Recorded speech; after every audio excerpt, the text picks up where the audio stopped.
Hi guys, I'm just gonna jump right into Rochelle's point of view next. Last week I mentioned how I think we're getting closer to the apocalypse part, and we are, I promise. But we're gonna get into Rochelle. I packed a suitcase, packing extra clothes just in case it was too hot. I packed soap and other toiletries and shoes. Do you really need that much stuff? Jacob asked. He was sitting on the bed, watching as I put together a suitcase to go to Savannah, Georgia. The green flu had been spreading, and more people were being hospitalized. Michael was actually supposed to go, but he called off because he hadn't been feeling well lately. Of course, what if something happens? Oh, because you're going to shit yourself how many times? Jacob, he always teases me about my extra underwear. What if I get my period? 2 pairs isn't enough? I'll be there for at least a week. How long's your period? 2 months? My jaw drops. Jacob, stop. Eventually, we're both laughing. You don't need that much underwear for what, a week? Stop teasing me. I tucked nail polish into the little pocket. I hadn't packed that much stuff. I catch him staring. See something you like? I can paint your nails too. No, he shakes his head. God, you're awful. I smile. I love you too. I can't believe I'm going to do this though. I'm a little nervous. I sit on the bed staring at my mostly done suitcase. Oh, don't be, babe. You'll be great. I smile. Thanks. I'm glad I have your support. You always will. He winks. Did you get everything you need? Yes. Books? I have like 4. Damn, are you even going to have time to read? In the hotel? Oh, so no phone calls? Chico, I'm not staying up all night on the phone. Nope, but time for the books. Stop. I laugh. Okay, do you have the story report thing? Yes. Hygiene stuff, toiletries, phone, wallet, sunglasses. Yes, I have everything. Okay, I better get you to the airport, huh? Yep. He stands up, shaking his head. Hair ties. Always. I smile, sitting on my tiptoes and kissing him. I'm gonna miss you, baby. I'm gonna miss you too. We kiss again and he drives me to the airport. I'm still nervous, even though I won't be filming anything for a while. They have to prepare their news station there, so I get to go sightseeing in a small Georgian town.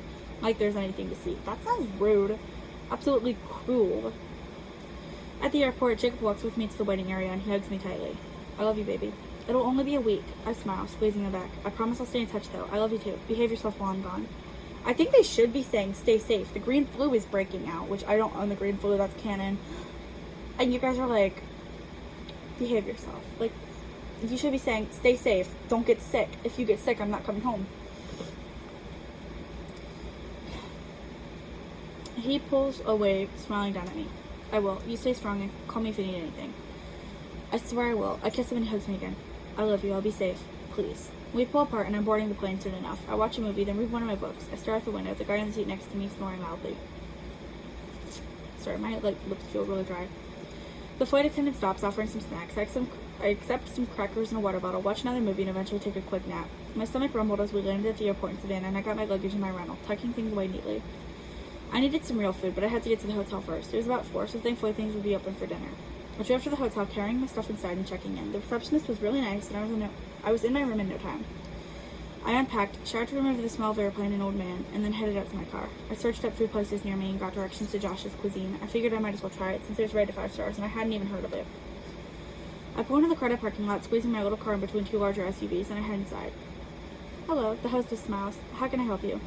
Hi, do you guys do walk-ins? Of course, how many? It's just me. Perfect, come with me. She leads me over to a table and I sit down, smiling at her. Thank you. Anytime. Can I get anything started for you? Just a water, please. Alrighty, I'll be right back. I smile. I was at a small table and it didn't make me feel like I was alone. 2 guys were in the booth on the other side of the aisle, talking about girls and trucks. A waiter took my order, bringing me the water as well. I poked through my food, wishing Jacob was here. I don't like to be alone, it scares me. Not even because of what could happen, but it just gives me chills. I'm not technically alone now, but I don't like being in a room with people I don't know. I get by okay, but it pushes me out of my comfort zone.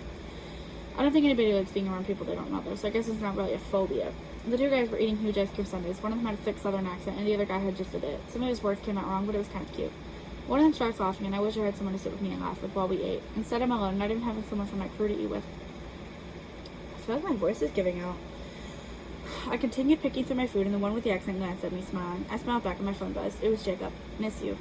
I miss you too. I'm eating alone right now. I did a crying emoji, mostly as a joke, but also because on the inside I didn't want to be alone. Are you going to visit your parents? Probably. Say hi to them for me. Will do, but I didn't really want to. They don't like Jacob. Not anymore, at least. He used to be such a gentleman, but now he's kind of controlling. I would stop by tomorrow and surprise them. Will you, though? We will never know. After I was done eating, I left the 2 guys watching and one turning away quickly. I have to admit, I felt a little self-conscious. I'm not usually stared at. No one ever gives me a second glance, but they seemed interested. I feel like something's wrong. I went back to the hotel, climbing into bed and falling asleep. In the morning, I brushed my hair and put it into a ponytail before pulling on a dress I had packed and driving over to the local store. I couldn't go to my parents' house empty-handed. I selected a chocolate pie for my mom and a bag of chocolate helicopters for my dad. He's obsessed with these things. I actually don't know if that's a real thing.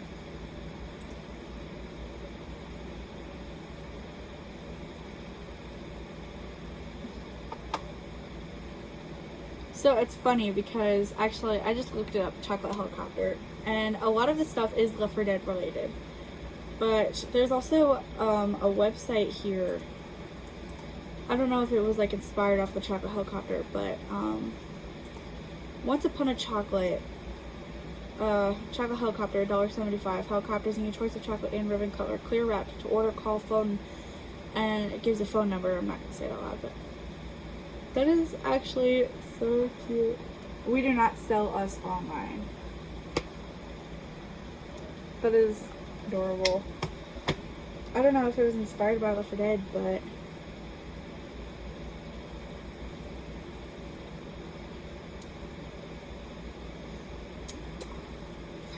that's cute. But most of the stuff is Left 4 Dead related, so chocolate helicopters go to Left 4 Dead, not me.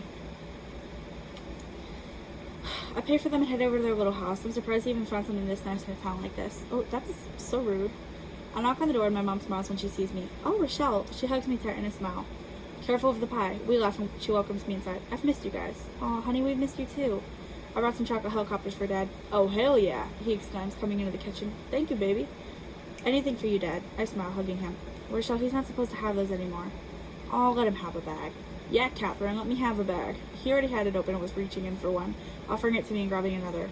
Have one. He hands it to her and she sighs. We eat some of the pie and Dad finishes his helicopters. That fast? That sounds unhealthy. So, how's Jacob? He's much better. I miscarried again, though. He got upset and for a minute I thought he was going to leave me, but we just decided maybe it would be best. What's best? Okay, I changed some stuff there, so. My mom nods. How are you liking Savannah so far? I shrug. It's cute, nice and rustic, like what I had hoped for when I was older, but Jacob wants to stay in the city. I sigh. I want my kids to grow up like this. My dad nods, and that's how you do it. I grew up here and I turned out great. My mom laughs. Right then. I would love to live down here. I would be closer if, God forbid, something happened. To you guys, I mean. Mom nods. Exactly. Dad cuts another slice of pie. Mom shakes her head. Coach, you teach health. I know. He licks his fingers, digging into the pie. But damn if I have to be healthy, too. We laugh and Mom rolls her eyes. Dad taught at the high school around here. I forget what it's called. He always said he wanted to send us there. It's where he went to school. Unfortunately, we grew up in Cleveland, Ohio, and I ended up staying there. Liz had moved to Pennsylvania, and Mom and Dad came here. I wish I had gone with them. I stayed for dinner with Mom and Dad, and then head to my hotel. I read my book, and my boss texted me that I would be good to do a news shoot tomorrow. I was okay with that. I would be able to talk to Jacob about things sooner. Speaking of, he texted me too. Miss you, baby. I smile. I miss you too. Savannah's a cute little town. We should totally move down here. Nah, I'm good. Why not? It's too country for me. What's wrong with that? I don't know. Just don't fit with me. I sigh. I didn't want to argue with him, but he almost never listened to what I wanted. Jacob, my parents are here. Okay. I want to be closer to them. It's almost 4 hours away just by plane. Okay. Can you at least consider moving down here? We could probably move in with them and we buy the house off of them or something. At least to take care of them. We could find our own place. I don't know. I said no. Can't you consider? God damn, why are you so desperate? If you want to go, go, but I'm staying here. Why are you being like this? What do you mean? I'm literally at our house. Our house. You're the one who wants to move away. Jacob, there's nothing there in Cleveland for us. Why can't we start our life down here? Everyone is so nice. Then find someone down there to marry or something. I don't know. Jacob, I'm done with this conversation. Call me when you choose between me or him. There is no him. Why aren't you listening to me? Good night. Jacob, I'm sorry. Where is she texting him? Is she still at her parents' house? Is she back at the hotel? I could feel tears in my eyes. I didn't mean to fight with him. I called him, but it went straight to voicemail. I called him again. Same result.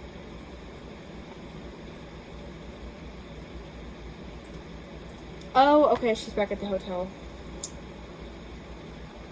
I read it, I didn't process it, that was my problem.